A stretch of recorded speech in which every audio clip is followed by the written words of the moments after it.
भारतीय अखाड़ा परिषद के अध्यक्ष महंत नरेंद्र गिरि की संदिग्ध मौत की जांच जैसे जैसे आगे बढ़ रही है, वैसे वैसे रहस्य और गहराता जा रहा है। सीबीआई की जांच तेज होने के साथ ही अब इसमें एक चौंकाने वाला तथ्य सामने आया है कि जिस दिन महंत नरेंद्र गिरि की मौत हुई थी, उस दिन उनके कमरे के सामने लगे सारे सीसीटीवी कैमरे बंद कर दिए गए थे। पूरे मठ में 43 कैमरे लगाए हैं।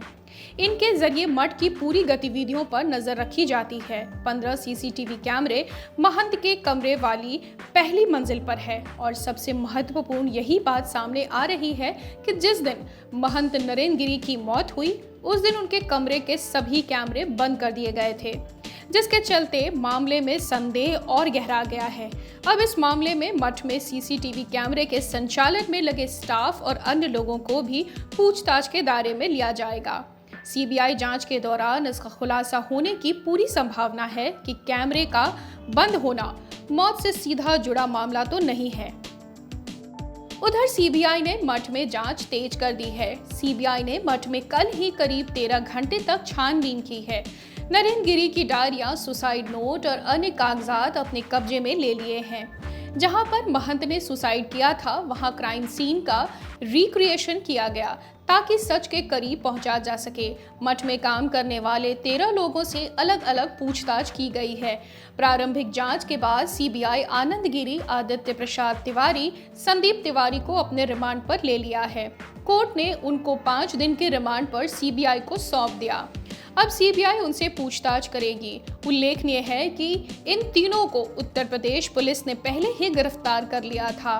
सीबीआई की प्रारंभिक जांच में शक की सुई इन्हीं की ओर जा रही है।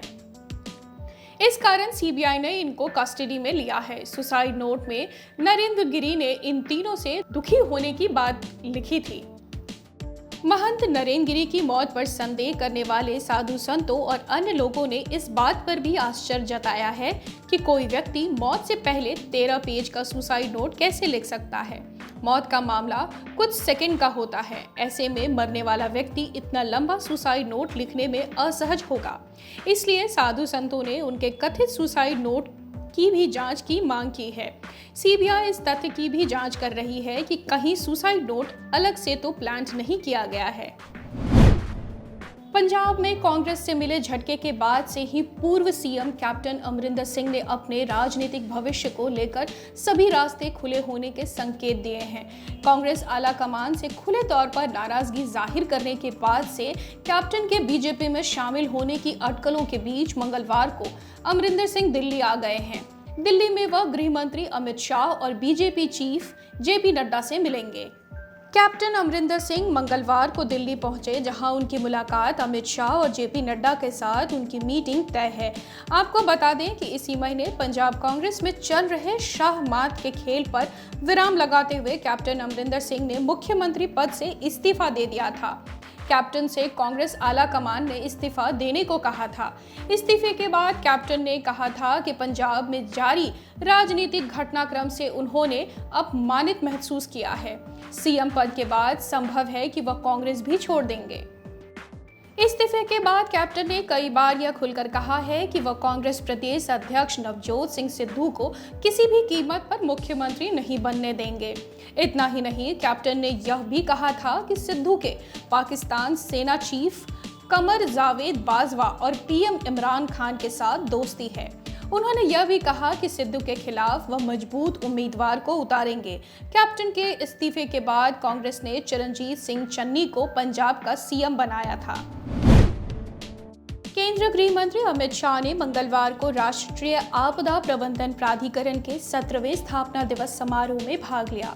इस दौरान अमित शाह ने कहा कि राष्ट्रीय आपदा प्रबंधन प्राधिकरण एनडीआरएफ और एसडीआरएफ ने 17 साल में देश के आपदा प्रबंधन के इतिहास को बदलने का काम किया और पूरे देश की संवेदनशीलता आपदा प्रबंधन के साथ जोड़ने का काम किया है।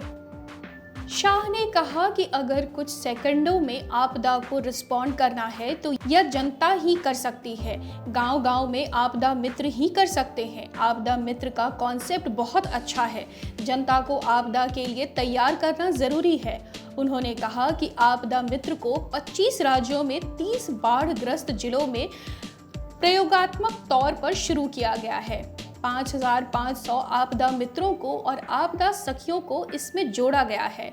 अब हम आपदा से प्रभावित होने वाले 350 जिलों में आपदा मित्र योजना को लागू करने जा रहे हैं।